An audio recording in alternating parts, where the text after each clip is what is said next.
No, because I'm still not sure I want to do it. Want to do it for me?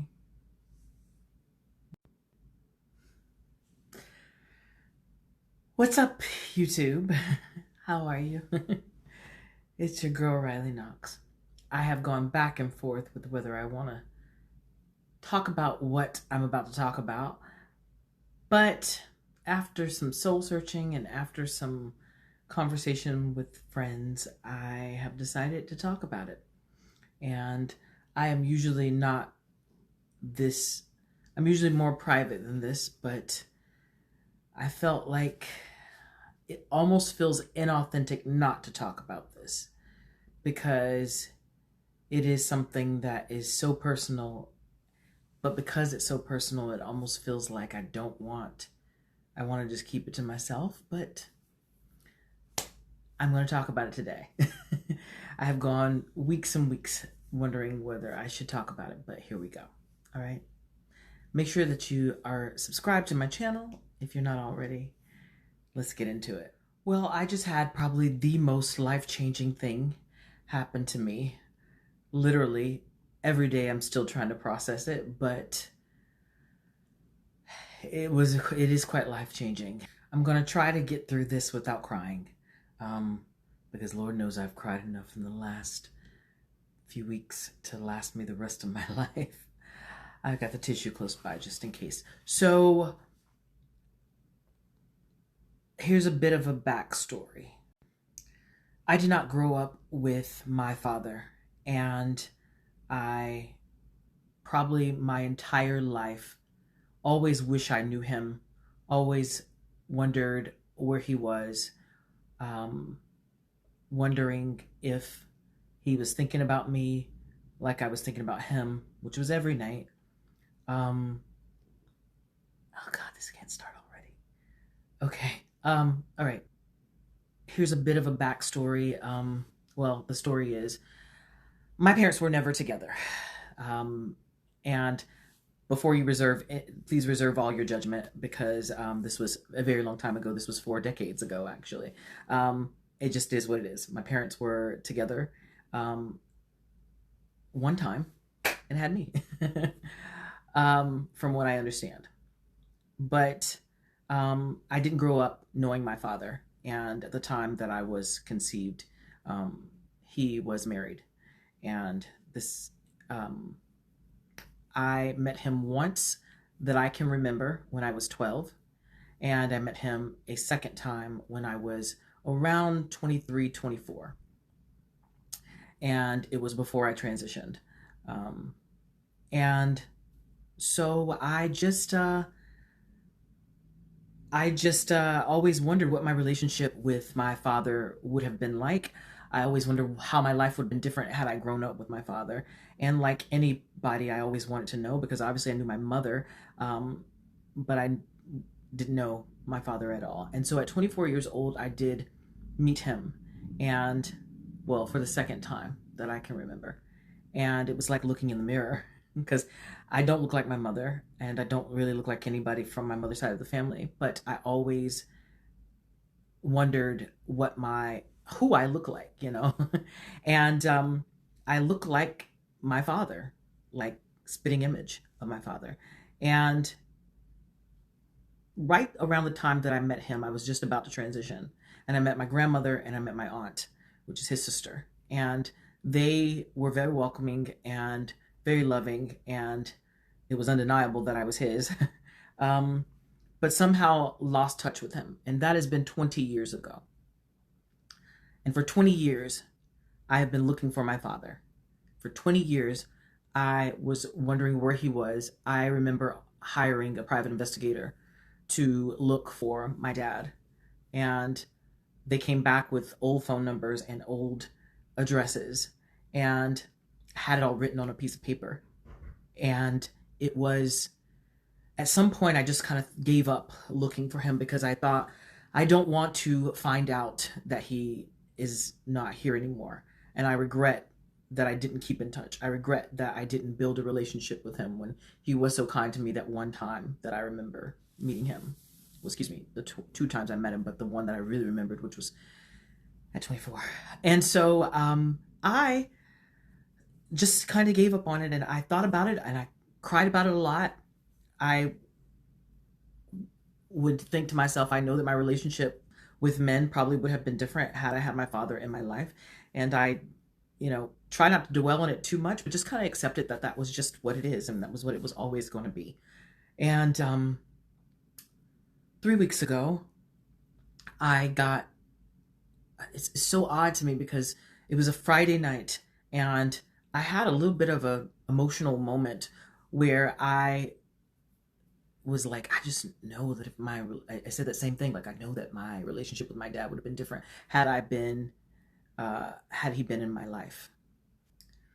And I went to bed, didn't think anything of that conversation. It's so weird because I think about him often, but I really thought about him that night, and it was the strangest thing because I woke up at 7 o'clock on the dot on Saturday morning, and I had a missed message, a text message that I received at 1:24 in the morning.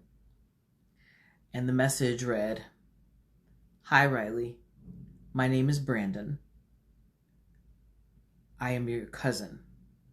Your father is my uncle." And I immediately burst into tears. And basically, he had sent me a message at 1 in the morning, and then he sent one again around 2 something on Facebook. And the message, when I read, "Your father is my uncle," I immediately burst into tears because he didn't say "was." And it let me know that my father was still alive. So I couldn't stop crying, and called one of my friends, and I was talking to him about it. And after a few messages back and forth between my cousin, he was like, "Can I call you?" And I was like, "Of course." So he calls me, and I burst into tears then too, because I had been looking for him also, because I knew about him. I knew his name, and I knew his mother's name because I had met her one time. And so Brandon and I he said to me, he had sat down with my father the night before, and he said, "Tell me about this kid that you have." And my father said to him, like, "I know I have this son who does makeup," and that's all he remembers. And I used to be a makeup artist. Back at the time when I met him when I was 24 years old, I was his son at the time. So many times, and I even said this to Brandon, I said, so many times I've done things on TV or in movies, and I thought, what if they saw me? What if they saw me but didn't know that I was theirs because, one, they didn't know that I transitioned, and 2, they didn't know that I was in the public eye. So why would they ever think, and also my name was different. So why would they think that I would be, their cousin or their daughter or their niece? So we continue to talk, and he tells me how after my father said the name of my mother, he went and searched and found my aunt. He and my aunt had a conversation. He freaked her out a little bit because he had done some research on the internet, found her address, and found her number. And my aunt was like, "What is this about?" And she was a little snappy with him, and rightly so, because it was like 10 o'clock at night. And they end up having this conversation, and she's like, "Oh, I think you're looking for my sister," which is my mother. And she said, "Well, I'm going to call my sister and I'll tell her, but I think she might be asleep." Then she says, she said, "In the meantime, search Riley Knox on Facebook and you can reach out to Riley there." And I think she must have told him that, Riley is now a girl. And he found me on Facebook. He says, "I'm going to talk to her mother first, and then I will message Riley." And so he had taken a screenshot of my picture, sent it to my father, and my father says, and he said "success" in the message. And my father says, "Who is this?" And he says, "That's your daughter." And my father's like, "Brandon, you did it. You found her." And so I said to Brandon, I said, I've been looking for you guys, and I just had given up because I just didn't, know if he was still alive. And I said, so basically what happened is more of the backstory. My mother ends up, after talking to my aunt, calling my cousin Brandon and saying, hey, I think you're looking for my daughter, whatever. I don't know exactly what specifically said, but they end up staying on the phone for like 2 hours. And she gives Brandon my number. And so Brandon ends up messaging me, which is the message that I told you guys about. So Brandon and I were on the phone for about an hour, and I said, do you think that my father would want to talk to me or would want to meet me? And he says, what? Are you kidding me? Like, hold on. And he calls my father on three-way, and he clicks back over to me, and I hear my father's voice for the first time. He says, hey. And I said, hi, I'm your daughter. And I immediately, I start crying again. That day was filled with tears. But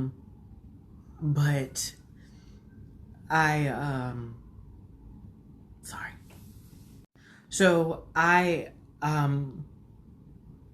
end up on the phone with my father and Brandon for a total of 3 hours. And my father and I, at some point, it's just the two of us talking. And I got his number, and we end up getting disconnected through Brandon. And so I called him back, and we end up talking some more. And he's telling me about his life, and I'm telling him about my life. And I explained to him that I've been looking for him and all of these things. And I'm still in disbelief that I was talking to him. And so eventually, I said to him, I said, can I come see you? Where are you? Can I come see you?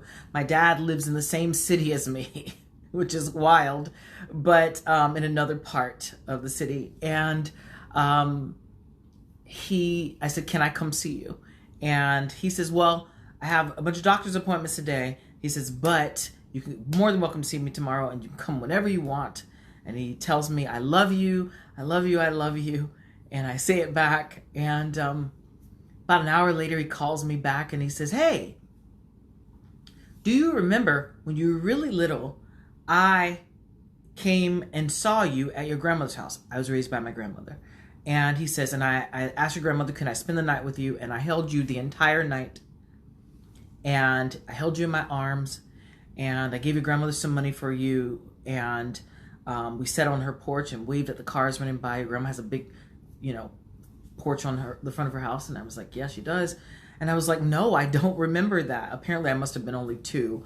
But I was like, no, I don't remember that. And no one's ever told me that. I would have loved to have had that memory. I had no memory of that ever happening. God, I cannot keep crying through this. So, anyway.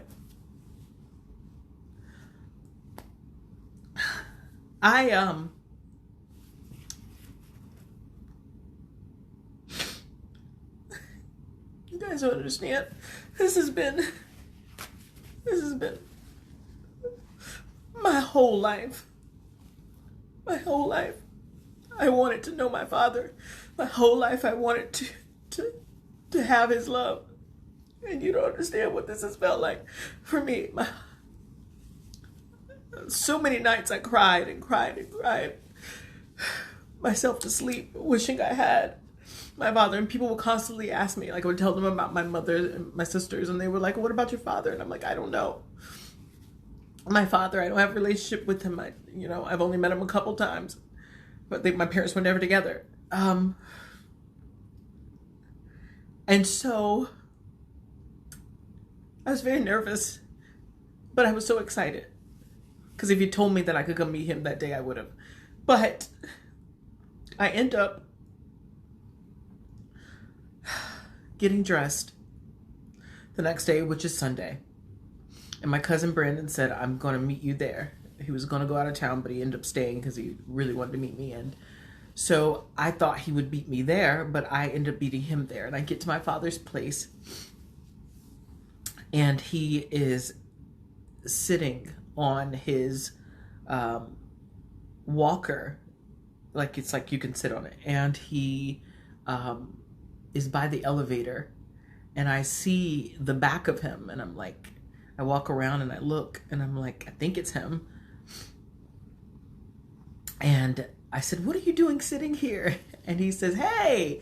And he stands up and he hugs me for what must have been like a whole minute.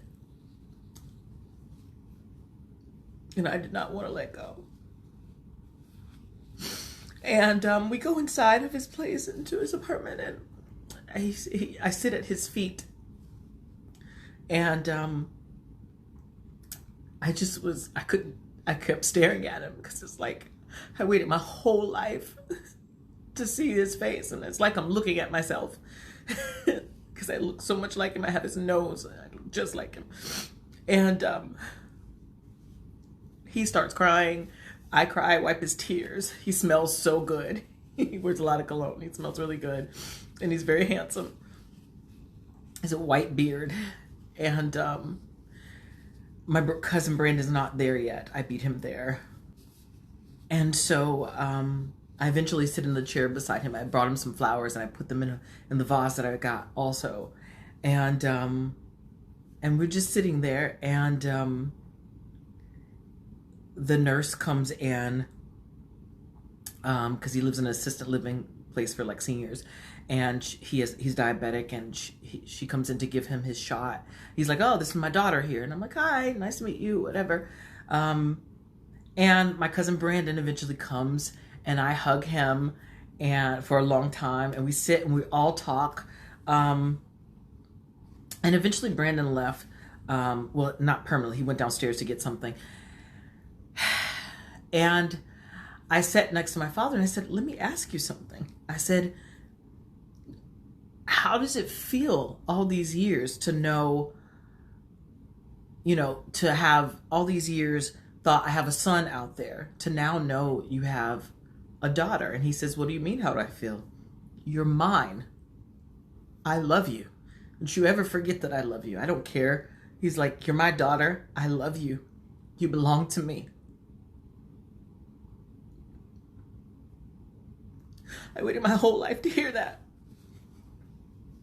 So many times, so many people said to me, family members especially, said to me, if your dad was around, you wouldn't be this way. Or if your dad was here, he wouldn't have this. You wouldn't be allowed to be trans, or you wouldn't be allowed to be gay or anything. And for him to say that, he said, you were born this way. He says, I used to think a certain way about it, but I lived and I've traveled and I've met so many different people. He's like, you're mine, and I don't care. You're my daughter, and I love you. You can stop telling me. And he says, I want us to get really close and get to know each other. And it was the best day of my entire life. It was the best day of my life. And if you guys have been following me, you know that I've had a lot of big moments in my career and in my life. This was the best thing ever happened to me. I've never felt this in my life. And I still am thinking like, wow, this is wild. I can't believe this happened. My normal was that I sat wondering where my father is and whether he's thinking about me. And he said, so many times I've thought of you. And I thought of him every night. And we sat there for 5 hours, and I just sat there with my hand on my face like this, just looking at him. I could look at him all day long. I could stare at him all day and listen to him talk every day. His stories, he has so many stories.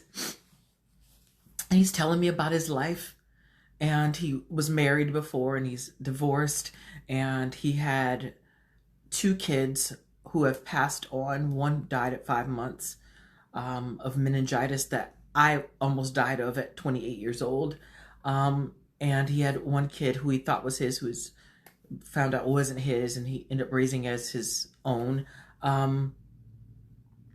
And he passed away also. So I'm his only child. And it was just second nature for him. She, her, my daughter, all of that.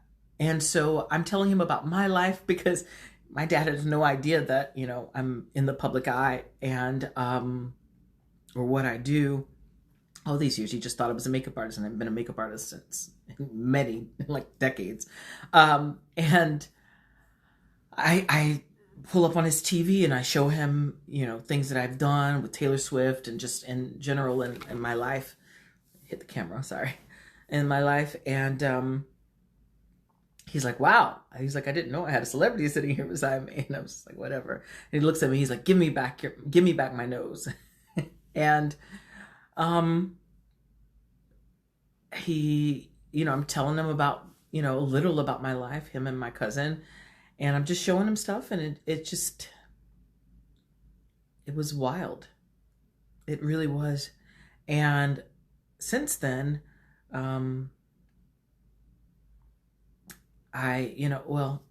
eventually I left and I hugged him, and he,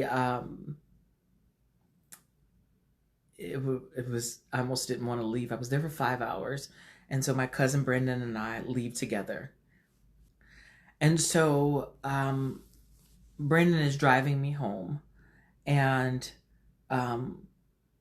I sit there in the car with him. I sit in the car with him outside my place. And I said to Brendan, Brendan's so happy, and I'm so happy because now I have this cousin who is so incredible. And I said to Brendan, I want you to understand what you did. And I know he probably will see this. I was like, you don't understand. Like, you have to take, you know, so much credit for this. And I know you don't want to, but you have to. And I know you're going to watch this, Brandon, but with one text message, he erased so much pain and changed my life forever. He did all the work to find me, and it was, you know, not easy the internet makes it a little bit easier these days, but like, he found me. He did what I couldn't do in 20 years. And, you know, every time I looked, it felt like a dead end. But so much pain lifted. It's not my normal. It's almost like I've had to change what my identity of myself is. I'm no longer the girl who doesn't know where her father is. I'm no longer the girl that doesn't know that much about her ethnicity. By the way, always knew I was mixed. I didn't know exactly what it was. But it turns out that I am 1/4 South Asian and 1/4 Venezuelan. And it's wild. And my father grew up in Trinidad because Venezuela and Trinidad is so close. And then came to the States.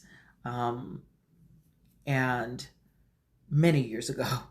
And so, yeah, so my blood is that I'm part Venezuelan and part South Asian, and my dad's dad is from India, and now I know. And obviously my mom's Black. I think you guys know that.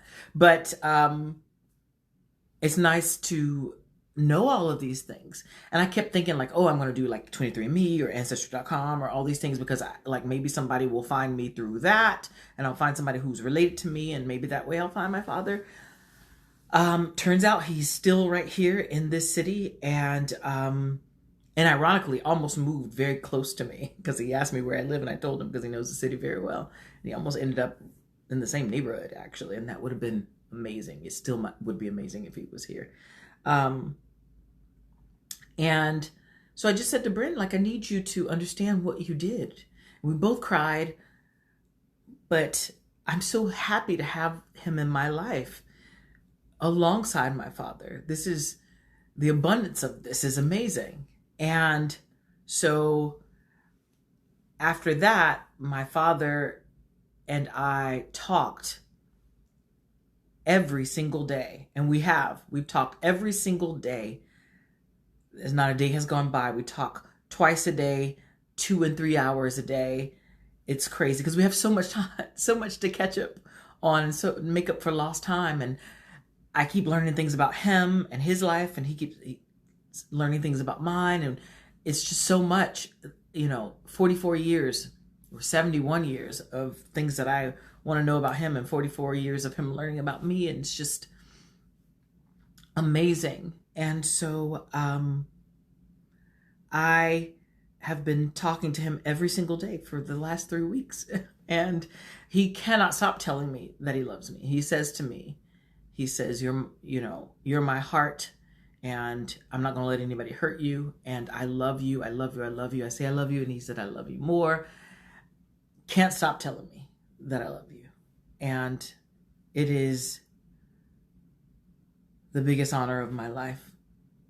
And it's only going to get better. He's like, we have so many memories to make and so much, to know about each other and to get close. And it's just so wild. It's wild. I still can't believe that it happened. So that following week after I met my father, I went to my cousin Brandon's house where he lives with my aunt. And she and my aunt and my dad are like a year or so apart. And remember, I had met her 24 years ago also. And so I brought her some roses, and I walk into the house and I meet her for the 20 years later. And she hugs me, and she's gorgeous. She's beautiful. And she's like, what happened to you? And I was just like, I've been looking for you guys, and your son found me. And she didn't even know the story, because I said to Brandon, I was like, you need to include your mom on this also. Like, you need to tell her. And so Brandon comes in and tells the story of how he found me. And then I take it from there. And Brandon eventually leaves and goes and picks up my father. And I get to know my aunt, and she's telling me about my background and my grandmother and our ethnicity. And she's telling me, I'm telling her about my life, and I show her videos and all of this stuff. And she's like, we didn't need a blood test or anything. We knew you have that nose. Like, it's just like, it's crazy. I said, I've been looking for you guys for so long, but you guys have the most common last name. And so how was I going to find, you guys? And so many times I had looked on Facebook, but it's like, how do you find these names? And so, because they're just common. And so I sat there with her for about an hour talking, and then eventually my dad comes. So it's now my cousin Brandon within a week, who I'm getting to know. I've only known for a week. My dad and my aunt Helen, and we're sitting there looking through photos and albums and boxes of photos, and they have so many photos. They're the family that have taken so many pictures and vacations, and just, she must have taken a picture of Brandon every single day of his life. And it was so amazing. We sat there till 2 a.m. Eventually we left, and there's so much love there. And she says to me, you listen to me. She's like, listen to me. You are family, and this house is now your house too. And you better be here for all the holidays. And she says, and you come whenever you want. I don't care. You listen to me. And I said, yes, ma'am. Yes. And she's so fabulous with all her jewelry and her nails, and she's got this gorgeous long hair. And my friend Isis says to me, she's like, now you know where you get your glamorous side from. And I'm like, I know. And I see pictures of her, and she had this hair down to her butt, and she just so beautiful. And I was like, you were just so beautiful. And she says to me, she was like, I never thought of myself as beautiful, because when I came to the States, and here I am 17 years old, and I'm in New York for the first time, and I don't fit in. The black girls are calling me white girl this and white girl that, and I don't fit in with the black kids. But then I didn't fit in with the white kids, and she's like, I was different. And she was like, I said, so how were the men to you? And she said, oh, they were nice. The guys were nice to me. The girls were not nice to me. And I said, oh, so they were jealous because you were gorgeous. And she just never thought she was beautiful, because that just wasn't taught to her, that she never thought of herself as beautiful. She was, and she is. And it has been amazing getting to know these people who are my relatives and see them be proud of me and things that they are learning about me.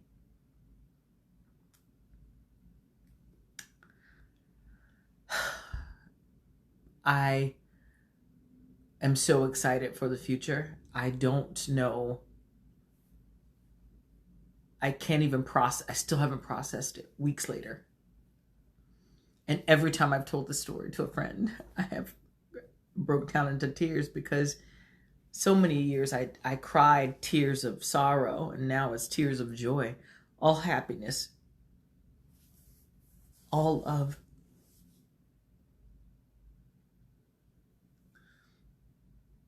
And I feel so blessed that he's still around, that I get to know him, because for so long I was so scared that he was gone and I had missed the chance to get to know him. And I blamed myself a lot for that because I had lost touch after we met at 20, when I was 24. Thank God, because I prayed. I prayed for this so much.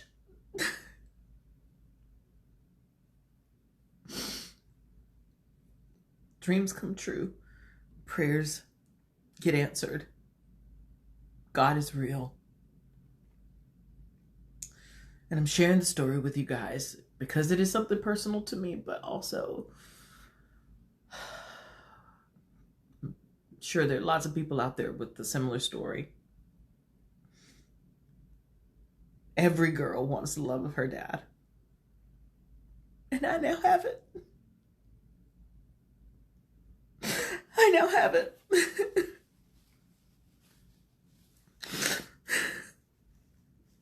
Thank you.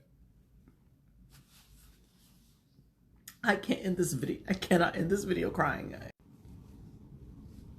Thank you guys so much for watching. Thank you for watching. Thank you for listening. I appreciate it. I love you guys. And I'll see you in the next video.